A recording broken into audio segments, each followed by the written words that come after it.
My name is Omar Grey. I am from South Seattle, and I'm an athlete here at UW. I play soccer. I'm Jamaican.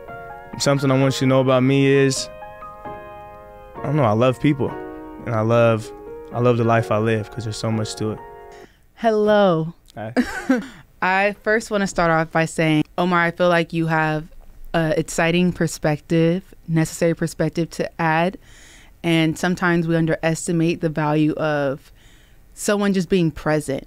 And so I want to celebrate your presence here, celebrate your gifts here, but also celebrate a characteristic that we're going to be discussing today, which is courage.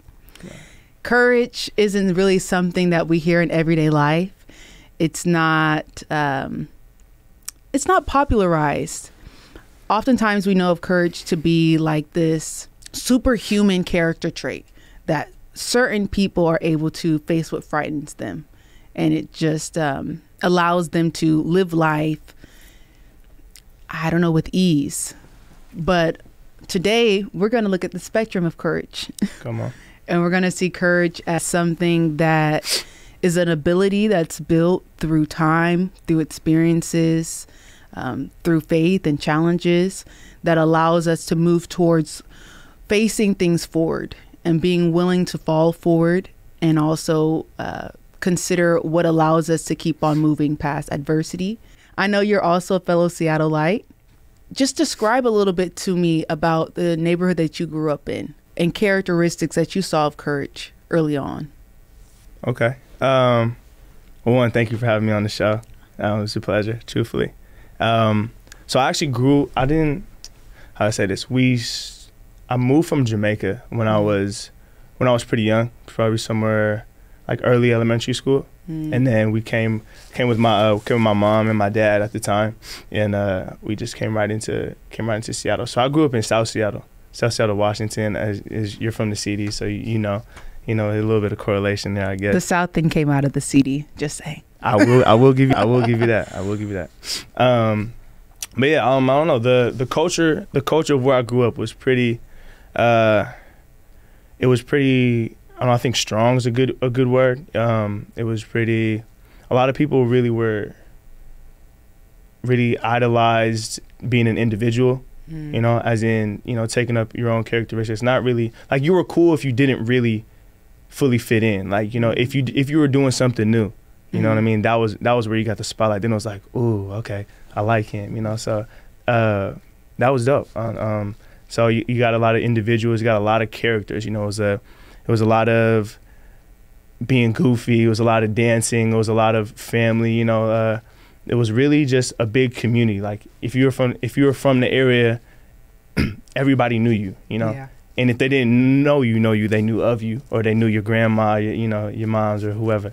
So it was cool. Sometimes if you got in trouble, you really wouldn't get in trouble because the owner of the store, knew you from when you were, 6 years old, running around in diapers or whatnot. So it was kind of just this, I don't know, self-serving area. So it was nice. I would also have to echo that.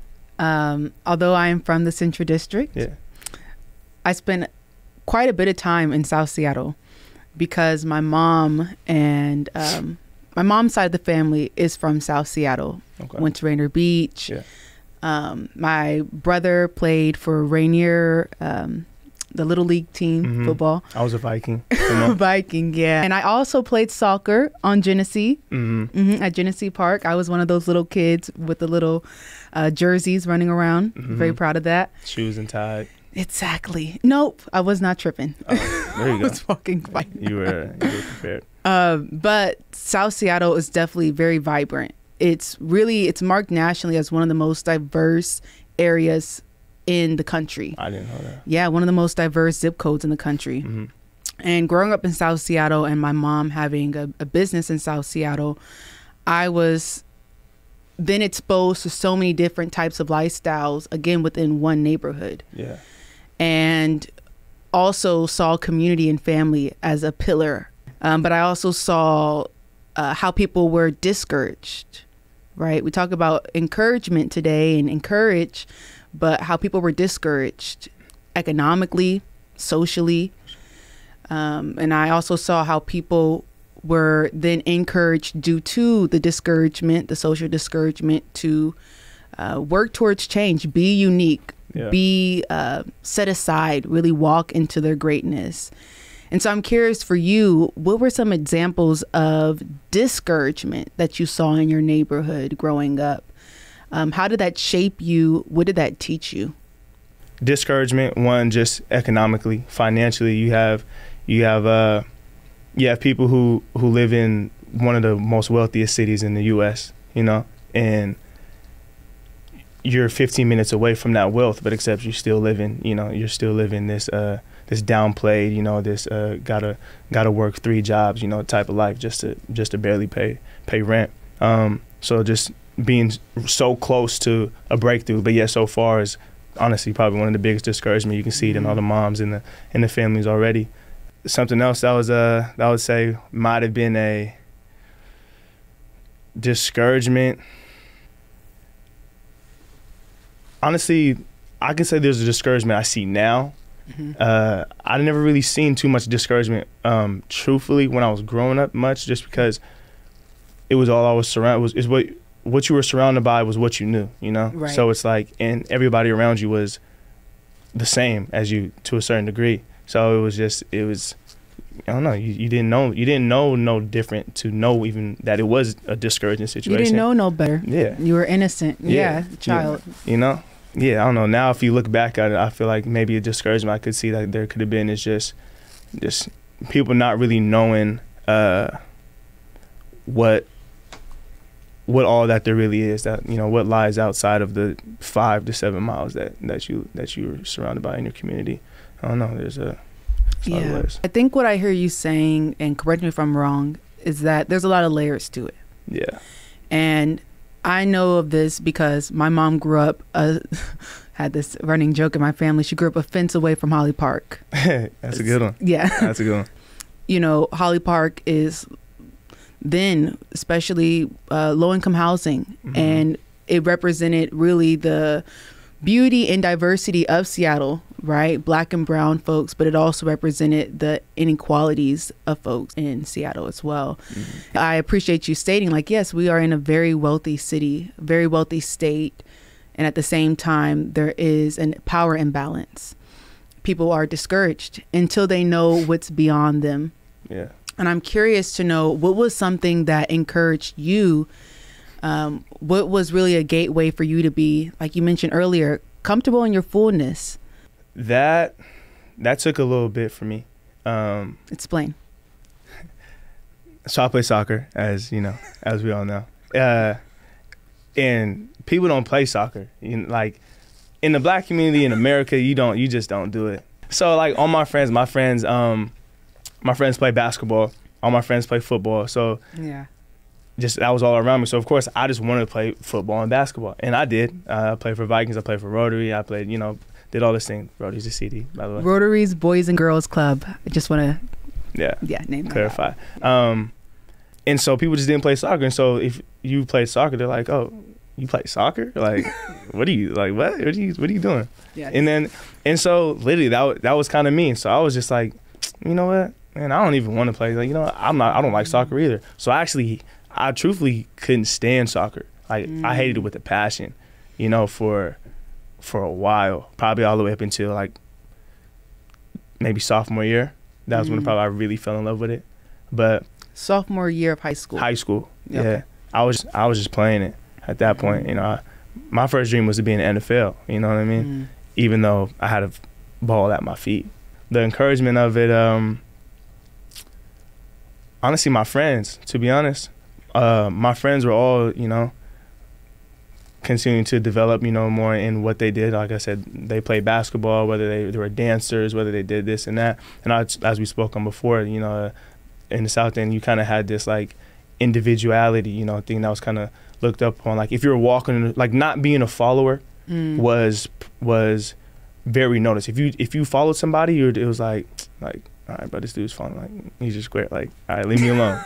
You know, like, it was just, if you can hold yourself to a certain ground, you just had respect in yourself and from others. And so it was like, if it just got to a point where I kind of embraced that, and then I understood that, and I was like, it's just me. I'm gonna do what I do regardless. It don't really matter. And then if you do anything with confidence, you know, no matter what it is, people gonna follow it. People gonna respect it. So that's what, I don't know. I guess my community also, my friends helped me, encourage me. Well, you said a lot of gems in that, and I want to just take a moment to break that down real quick. First thing I want to identify is when you say South End. For people who don't know, oh, yes, South Seattle is also referred to as the South End. Yeah. Talk about removing yourself from something because you just simply didn't have representation in it. Right. Removing yourself from soccer because that wasn't really a thing you saw. And it's interesting you say that because you talk about coming from a space where it's celebrated to be unique. And yet what made you unique, you put on pause.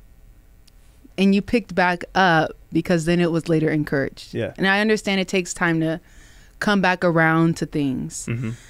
Then your sophomore year, what made you stick with it?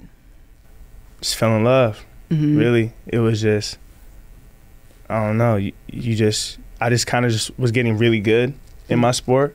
And you just want to play it all the time. And then it was kind of just, I don't know, like, it was just kind of like a molding, like just a journey of just molding, like, you know, just more and more and more. I was just staying with who I am, you know, being bold and whatever I want to do. And then I guess my true passion, I don't even know if I want to call it true passions, because I did have a passion for basketball and for football, and football died off early though. But anyways, it was more so basketball that kind of led me on. It was a long time coming, I guess. It just slowly just kind of shifted me. And then one day I just woke up and I was just, man, I love this. Like, I want to play this every day, every summer, every minute that I can get. You know, I was just always talking about soccer, always doing this about soccer. Always, if I had a football, I was juggling it with my foot, you know. So, yeah, it kind of just came in.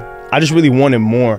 So, and as I wanted more, I just kind of, I guess, as I sought after God, you know, it naturally pulls you away from the world, you know. So, in that aspect, that's from 2016, I would say, was kind of the start. That opened up your heart. Yeah, that opened up, and then it kind of, I mean, you talked about purpose a little bit. You know, it's now I'm seeking for something. I have a purpose, which now I can be courageous in, which ultimately could have led to why, you know, my heart was open to be who I am and play soccer and do this, be the Jamaican goofy kid, you know, who was around, who grew up in the neighborhood, who grew up in the hood, really. But each individual person has a identity, you know, to themselves. Like, your desires and the desires of your heart are given to you. You know, they're yours, but they're also given to you from God.